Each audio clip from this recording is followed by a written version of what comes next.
biggest thing that comes to most important thing is sort of to communicate.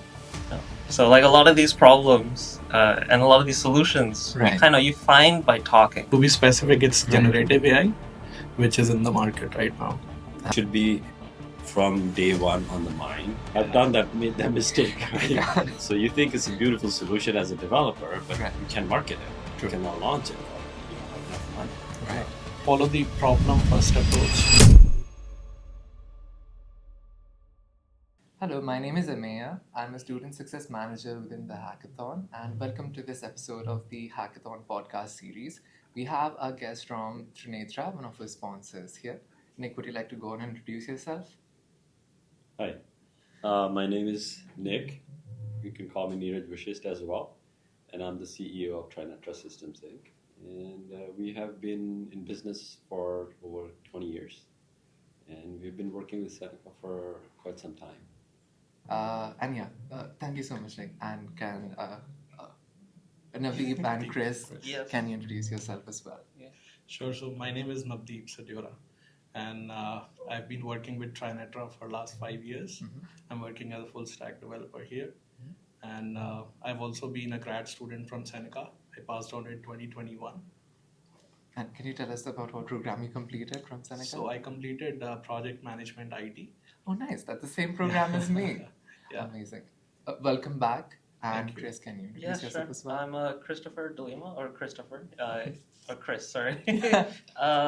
Graduated from Ryerson, and I've been working with Trinetra for about 4 years now. Yeah, as a full stack developer too. Yeah. Amazing. Thank you so much for joining us today.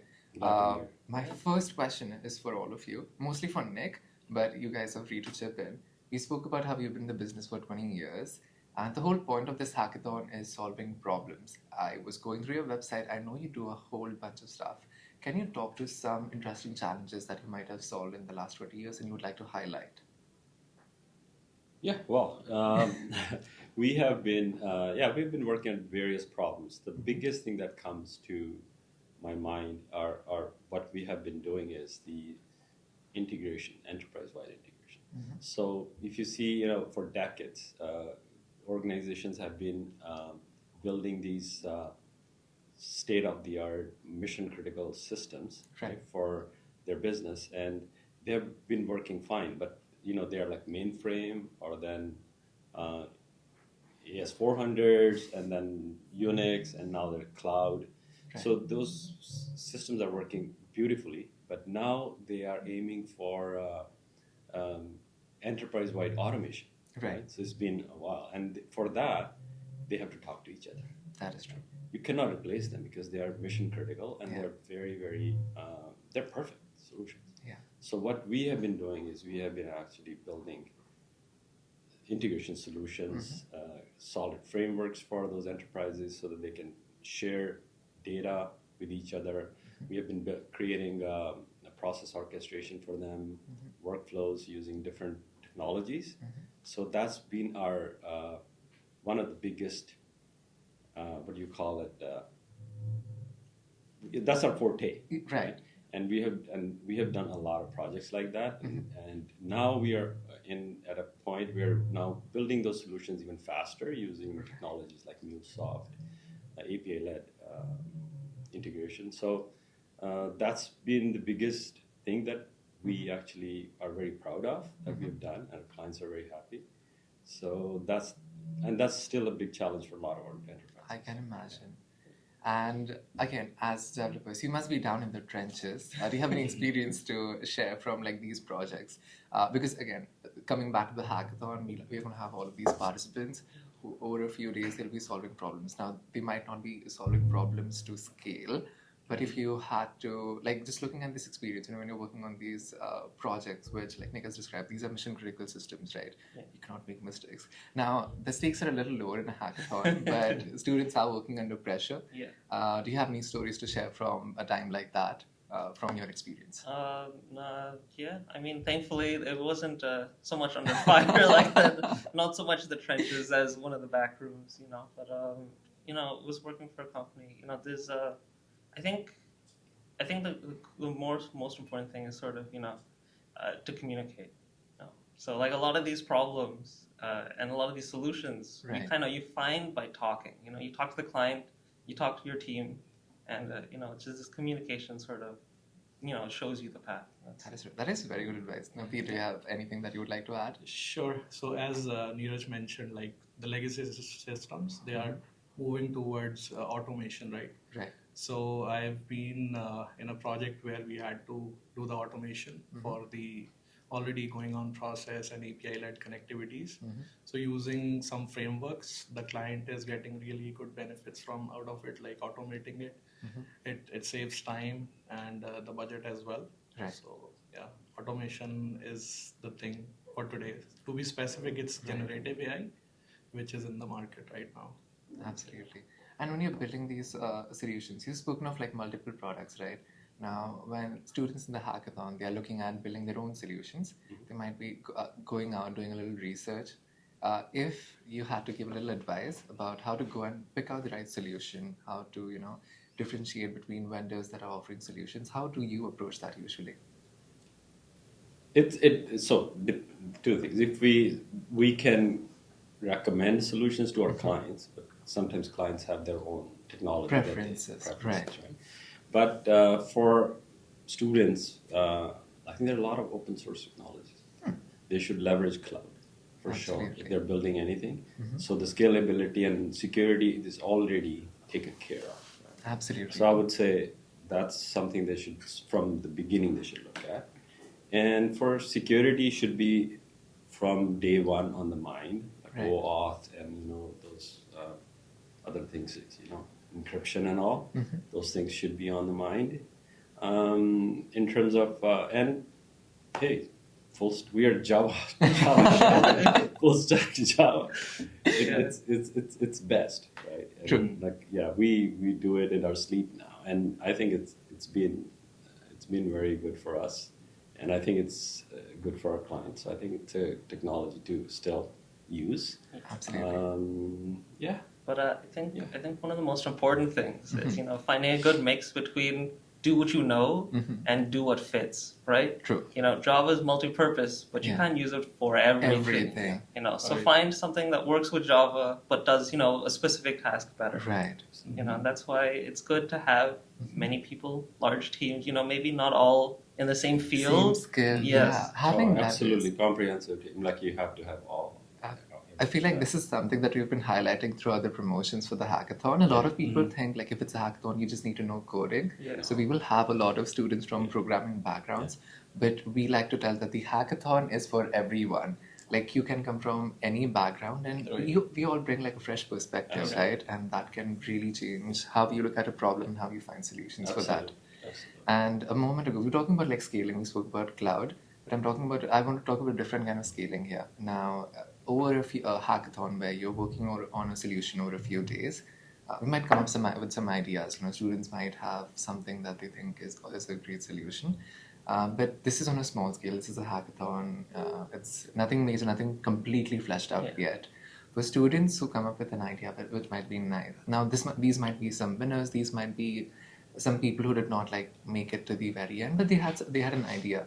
If they had to scale a small idea, now Nick, you're a CEO. You've run a company for all of these years. You have experience growing like a business from something that might have started off something probably smaller to what Trinetra is today. If you had to give advice to students on starting with something small and scaling it to something larger, what would you all share from your experience over the last few years? Yeah, it's not going to be advice. It's going to be my experience share. Yeah, absolutely. For me, I have been, as an entrepreneur, I've tried multiple things. A lot of, even these guys have seen something you tried, didn't work out. So I learned a lot, not a lot, a thing or two about launching an application, launching a system, and, putting it out in the market. So I think I would say first, I have a formula like VVE, vision, validation, and execution, high level. So vision, they have a vision. Right? Test it out with mentors, business. It's a business validation first. Right. And then technical validation. You have to look at, okay, is it technically feasible? Right. Is it going to be scalable? Right. Is it going to be integratable with the enterprises? If because most of the system you put out there have to integrate Use with an enterprise. Yeah, and so you have to look at that, and then you have to look at funding. You have to have a go-to-market plan, right? That's the part for planning part of it. Right.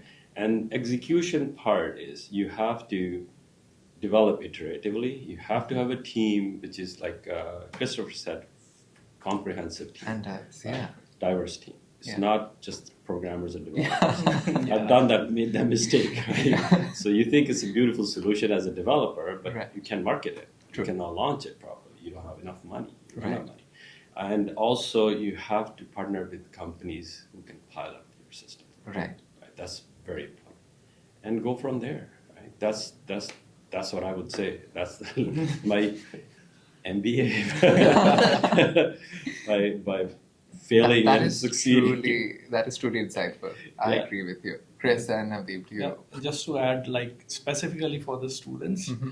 I would say follow the problem first approach, Mm-hmm. understand the problem first, Right. and then get a good business use case out of it, Mm-hmm. and then start working on it. If you have that foundation strong, Right. I think that can be scalable, that can be big. So having mentorship, both technical and business wise, if you get that and start implementing it, I Right. think you can scale it really good. Absolutely. Yeah. That's amazing advice. Chris, do you want to add anything? No I- pressure. I think that they said everything. Yeah, it's just important to have a dream. I think, you know. Awesome. That was a very good addition. And you actually gave me the perfect segue for my next question. We've spoken about, how you need someone to pilot a product Yeah. that you want to sell, or you need like partnerships. You need an enterprise that wants to take things on. Correct. Now, as a partner with Seneca, as a partner for this hackathon, I wanted to ask you. You must have seen students' product solutions quite a bit, like over the last few years, and what I specifically want to ask is, what value do you see in having these partnerships, like, an institute like Seneca and a partner like you, and the importance of providing a platform to students? Would you like to speak to that? There are multiple aspects Mm-hmm. from organization point of view for value to us and also value to them. There are multiple. So let's start with value to us. Right. So by involving with the colleges and with hackathons, we actually, it helps us with the talent acquisition, right? Recruiting efforts, right? We see firsthand how they solve complex problems, how they think, right? That's important for us. Second thing is brand awareness. Right. So we are all the future, skilled Labor that's going to be out people will be out there. They know there's a company like Right. Trinetra, right, who values their work. Yeah. Right. And next one is for sure in terms of the helping the Canadian technology growth, right? Right. We actually take pride in hiring local talent, Local talent, yeah. right, as much as we can. Yeah. And this is because we like to participate in the growth of Canadian technology, and we would like to be part of the growth of all the students. They are the Absolutely. future, technical leaders. They're entrepreneurs. They're future innovators, right? Right. So those all the good things that we have in our mind, right? And that's a benefit to us as well, right? And in terms of working with Seneca, benefit to them, they get hands-on experience, right? True. Mentorship, right? And if they work with us long-term, their career growth. And because we have been in the industry, we do from QA to full life cycle development Right. to the enterprise-wide platform selection, consulting, even to consulting to the boards and the CIOs and the executives Right. about AI governance, right? All GRCS Right. related things, how to navigate, and those complex AI Right. related or security related things.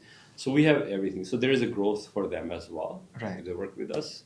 So did I answer my question? You did. Okay. He also Okay. mentioned another thing, like, again, thinking as a student myself, even before I started working, like before my current program, I worked for a bit. And there were so many technologies that I was not familiar with, so many terms that I was not familiar with. And having exposure to an enterprise, even in this conversation, I'm sure there's so many keywords that would have popped up that students might not be familiar with. But if I just go and Google what GRC is, that'll tell me so much about things that I don't know and prepare me for the workforce that I'll be entering in a few months. Yeah. Thank you so much.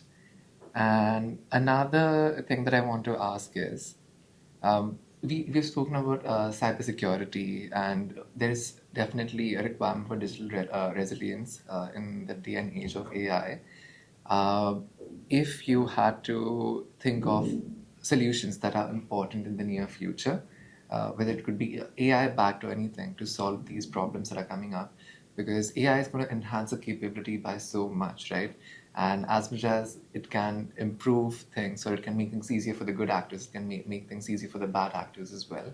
How do you see that technological playground play out over the next few years? So AI is for all the organizations want to transform with AI. Right. They are aiming for that. Right. But it brings challenges and concerns around security and also ethical practices of Right. AI, right? And governance, right? So those are the parts that we work with their leadership team to actually navigate, Right. Properly, Yeah. right? And when it comes to security part of it, right? We have to wait and watch, right? Because right now, a lot of the way they're doing it is that's why those guardrails are required in enterprise, at enterprise level, because we don't know if your How data AI is being is gonna shared turn out, or not, yeah. right? So the security is the biggest part. So if while we're building the solutions, if we just Take a step stop, back, yeah. right, and just look at first of all, is it test for fairness, Right. or future bias? You have to test for that if the AI is Trained. fair, Yeah. right? Privacy part of it, for sure. Is it adhering to the privacy laws, GDPR, Yeah. right, and CCCP? Yes. Those are the privacy laws. Yes. Is it adhering to it? Yeah. Those are important. So before you build a solution, right? Right. And when you're designing a solution, the team you should have, again, should be subject matter expert with it, governance people, Right. policymakers, and of course the community, Right. organizations. You have to build with them, right? So when you have all those people, then at least you look at from the security and privacy perspective, Right. and also my favorite is actually AI is there to augment human decision making, not to replace. Replace it. So you have to be careful what you're building and Right. how you're building it, and it is especially in healthcare sector, in governance in healthcare, it Right. should be not Can you you speak cannot more to replace a that? doctor. Because healthcare, oh, that is true. Because healthcare is such a fascinating area. And again, at the end of the day, humans are, like our brains are pattern recognition machines. Yeah. But having actual like machines, having AI do the diagnosis, can really, like, as you said, like augment the ability of doctors to kind of, look at cases. Do you, in terms of healthcare, would you like to speak more to like applications in that area a little bit? I know there's work going on in there, Yeah. like with imaging part, like where they help radiologists, Right. right, when they look at the scans, it points out certain things, so it helps them Right. not to miss anything or something, Yeah. right? And things like like detection Right. beforehand. If you have your data and it can detect some signs which you can of early detection. Right. In those areas, I'm thinking about. Other than that, a lot of things. But again, you have to be very careful with the About how data it's privacy. implemented. Data privacy of the the patients and all that stuff, right? Yeah. So there's a lot coming. Yeah, I know. there's There's a a lot of work lot. being done. A lot of questions on Yeah. a medical AI would be like what data set is it trained on? It would have to be, you know, very private information to train it on. How would you ensure privacy? And yeah, and then most importantly is the AI should be advice. It should not be a decision maker. True. You know? True. Yeah. And just to add, like, as Neeraj mentioned, the security, and there's a concern of security and data privacy. Just to start in the healthcare, the enterprises can start making appointments using AI, like booking an appointment, modifying it, you know, just get some load off the team from the healthcare sector, and then start integrating it towards diagnosis and stuff. So that doctors can have a second reference on the diagnosis, not to fully rely on it, but at least have a second reference. That's it. Absolutely. That can be the stuff. And now for the two of you, I kind of like start off with healthcare because it again gives us a very nice segue into what the hackathon this year is going to be about: food. And food plays such an important part in our health. What goes into our stomach, and how it's produced, the quality of food.